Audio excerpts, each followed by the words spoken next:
Hey guys, you may have already seen the video of this fan complete. So this is a video of just the motor and blade, so you can see the guts. Here with fan collector and fan and lighting expert, well, I guess fan and lighting collector, really, and doorbells and many other things. Jonas Clark, who has been a friend of mine for how many years, Jonas? 2003 or 4, something like that. Oh, he's got a better memory than me, but yeah, 20 years. And we're going to have a lot of fun this week filming a lot of fans and other hijinks. So let's check this out. Jonas is going to run the test rig. So first thing we do, Jonas, is 0 to high. All right. I'm just turning off my phone so nobody calls me in the middle of this. Okay. We'll edit that out in post. So you see the high switch? Oh, do me a favor. You switch that says solid state, turn it back to capacitor, because right now it's on solid state mode and we're not ready for that yet. Okay. Top right, solid state, turn it back to capacitor. Now hit the high switch, which is for 0 to high, which is right next to the solid state control. Nope. Down here. Yeah. Ooh, a little buzzy this time. Seems like that was quicker. Yeah. I don't know why, but it does seem that way. Definitely quicker. And it goes up to, I wasn't looking at the amp meter, but it goes up to like, I saw it go up to 1.65. It might have gone up higher than that. Yeah, 1.69. 1 point. And it drops to 1.37. We forgot to bet on the inrush, but I guess that's a little bit unfair because we've already seen it. Yeah. Okay. So you want to go ahead and go to the meter and hit the button that says watts. And then we'll see how many watts it draws on high. 103. And then hit the button that says hertz twice. Power factor is 0.62. And hit the button that says amp again, and we'll go back to amps. And let's see the spin down. So Jonas has already given us trivia about these. Nope, the high switch. Turn the high switch off. High switch. Nope, wrong. We can do that too, but hit the high. There you go. Yeah. Jonas has already given us trivia about these in previous videos. But feel free to either give us more trivia or repeat yourself while it's spinning down, so we have something interesting to talk about. Well, anyone who's ever seen the replica fans of these know that there was a replica made without a light that showed the mechanism. I think they're cooler personally when the blades completely and totally hide, and because that was the idea that LeVelle had, was that light fixtures, ceiling fans were necessary but ugly. So hiding the blades was... You made me like him less with that. I no longer like LeVelle quite as much. Fair enough. But you're referring to the Fanimation air shadow with the mechanism exposed? Yes. Is that the only replica that had the mechanism exposed? That is... Yeah, I mean, there's pretty much only 3 replicas out there. There's the Fanimation air shadows. There's all of the replicas, the 100 Fanaways, and all the other clear shades with clear blades with... I've yet to try one of those. Now they're very common among imports. I think they're ugly, ugly, ugly. The chandelier ones with crystals I'll tolerate. And then there's... They're tolerable. That's a good word for it. And then there's the Grand Duchess, the Eagle Fan Company. Which I'm still looking for one if anybody wants to sell me one. Yes. If anybody has an Eagle Fan Corporation Grand Duchess, very appropriately named copy of the LeVelle Model 5, Dan Spiffy Newman is your man. Interestingly enough, the main reason I like these fans is because my wife likes them. I like them too, but they're one of the few fans that I like that she's expressed an interest in. And she had an underground rap career when she lived in D.C., and her rap name was the Duchess or Duchess 007. I love it. And don't nobody share that I told you that. She would hate for anybody to know that, and she'd even hate it more if somebody went and looked for some of those underground albums. So don't let it on that you know that. But I think it's ironic that one of the few fans that she expressed interest in just happens to have the same name as her rap moniker or whatever. I sounded very white saying that. That is one of the coolest female rap names I've ever heard. She was actually quite good, and I wish she would still do it. I'll look her up. She don't do that discreetly. Yeah, practice on your own time. Yeah.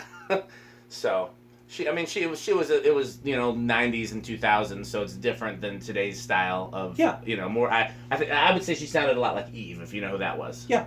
Okay, so now we're time to do the decade capacitor. So this is a shaded pull motor, so what Pete will normally do is he'll start at 10 and work backwards if it starts spinning at 10. So hit the 10 switch. It's on the metal box. Now it's getting 10 microfarads, and now inch the numbers up. So that's going to be 11, 12, 13. It's moving, but it's no, it's stopped. 14, 15. Interesting. It started on 13, but it stalled out again and won't go. 16, 17. It didn't start till 17 this time? Didn't. It started on 16 last time. Interesting. Yeah, that's the No, thing. I skipped past 16 a little fast. Maybe we need to try that again. Well, we got plenty of videos of this. We'll try it again next time. Cool. So then now you want to very carefully watch the amp meter as you continue to inch it up and make sure you don't go over what it drew on high, which was 1.37. And if it goes over 1.37, you want to immediately back it off. So we're going to turn this all the way up, right? No. Well, this we're going to keep inching this yes, up. very good. Yeah. Well, that's 131. What number are we on? 19. Okay. If memory serves from past videos, we won't be able to go higher than this, but feel free to check it out. Yep. Back down to 19. Okay, so then turn those off. All the way down. Yep. Turn this back to. And turn the 10 switch off. Now time for solid state, so hit the switch that goes from cap to solid state. Well, you like to be on camera, so why don't you stop it by hand? All right. Get up here. Feel free to mug for the camera while you're up there. Ooh, got a big spark off that motor from the floor, I guess. I was saying I almost have to. Well, it's not motor. It's not grounded, so and it's not. And there's no power going to it now, so I guess it would just have to be static. Yeah, static spark, absolutely. Just touching the nuts. That's what she said. He did that on purpose, by the way. That was. You bet. That was a deliberate single entendre. You didn't want to let it. You didn't want to stop it. Oh, it wasn't completely stopped. No. Okay. There we go. So now you want to just gradually inch up that solid state control until it starts, and there's no concern about it going over on a solid state control. That's not possible. Okay. So now just inch it up. And I may remember from past videos that it didn't. Oh, we were supposed to bet on where it started. We'll edit that in post.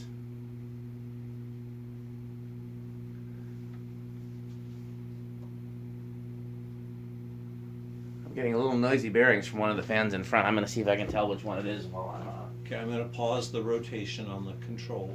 No, go ahead. Continuing. I know which one it is. 1 o'clock position now. A little humming, yeah. Oh, right there. I'm just holding it. Where were you at? Like 1 o'clock? About 12:30. Oh, okay. I'm just holding it to see if the blades will open at this or not. Usually my experience with these is if it will spin, the blades will open. Yeah. There they go. They're not open all the way, of course. Usually these fans were 1 speed. Continuing.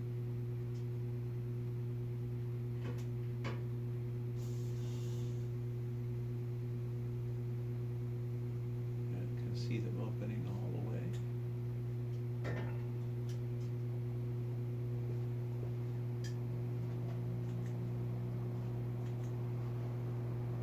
You have very little, if any, motor noise on capacitor, but a lot of air noise. They move a fair bit of air, and the Grand Duchess, the replica I have, also does this. That's one thing Pete and I will normally try to do is gauge in comparison where a fan falls compared to a K55. Well, we have categories. I can turn this all the way up, right? Yeah. Slowly. You run no risk. So we'll try to see where a fan compares airflow wise. Our categories are, 0. Not 0, but like beneath any of the categories. Spinner motor Hunter, K55, and Gold Line or similar industrial. Those are the 4 categories. And Pete's better at gauging the airflow. I would say this falls into the spinner motor category. Doesn't move quite as much air as a K55 fan, but it'll be easier to gauge once we've tested a K55 fan next to this. Boy, most of the air motion is right just outside of the motor housing. Boy, that feels right here. That feels nice. Yeah, it is a much different air pattern than some other fans. That's a nice breeze of that. It's more similar to a box fan than anything else. Yeah. If I had that above a bed, I'd be happy. If I had that above a dining table, I'd be happy. So this is most likely going to be my next dining room fan. I think it would be an excellent dining room fan. And they don't go at all together, but I think when I change fans in the dining room and kitchen, would probably be this in the dining room and the brown Calcutta in the kitchen. Yeah. You Yeah. know what I mean when I say the brown Calcutta? Yes. I wish they matched more, and the only way they could match more is if I had a brown and brass fan for the kitchen. I don't care on those two. I think those two are perfect. So, but I love the fans that are there right now, so I can tell you guys it'll probably be a year at least before I swap them. I do a video tour every year when I have my Christmas decorations up, whether the fans have changed or not. So I'm about, it's about the season for this year's annual Christmas video tour. I would say there's a 50% chance that by next Christmas tour, I'll have changed the kitchen and dining room fans, but there's a 50% chance that I won't, because part of me, when I find a fan that I like, just wants to leave it there permanently. Yeah. And the new tone in the ERS, I love muchly. Well, let's talk about this in future videos. We got plenty more to do, so stay with us. Thanks for watching.